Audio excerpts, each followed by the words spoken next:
हे पार्थ, तुम तो मेरे भक्त भी हो और मेरे मित्र भी, इसलिए मैं तुम्हें वो योग बताने जा रहा हूँ जो बहुत समय से लुप्त है, परंतु सृष्टि के आरंभ में इसे मैंने ही सूर्य को दिया था।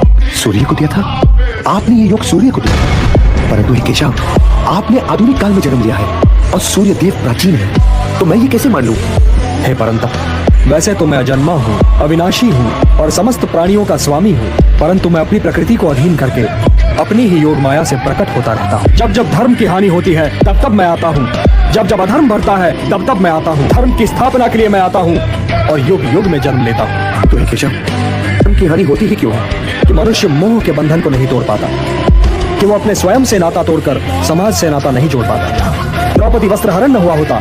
क्या द्रौपदी वस्त्र हरण पर मुझे क्रोध नहीं आना चाहिए था केशव? किंतु द्रौपदी वस्त्र हरण केवल तुम्हारी व्यक्तिगत समस्या नहीं है पार्थ। जो समाज इंद्रप्रस्थ की पटरानी, महाराज द्रुपद की पुत्री और पांडवों की पत्नी द्रौपदी के वस्त्र हरण पर चुप रह गया, वो समाज भला किसी साधारण नारी के मान सम्मान की क्या रक्षा करे? द्रौपदी वस्त्र हरण एक सामाजिक समस्या है पार्थ। एक ये तुम्हारा कर्तव्य है कि तुम उन शक्तियों को नष्ट करने के लिए युद्ध करो जो किसी द्रौपदी का वस्त्र हरण कर सकती है। हे कुंतीपुत्र, मुझ में मन लगाओ, सबसे बड़ा सत्य तो मैं ही हूँ।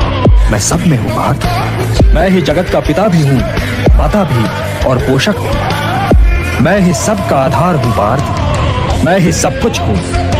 न कोई मुझे प्रिय है और न ही अप्रिय, परंतु जो मुझे श्रद्धा से पूजते हैं मित्र, वे मुझ में हैं और मैं उनमें।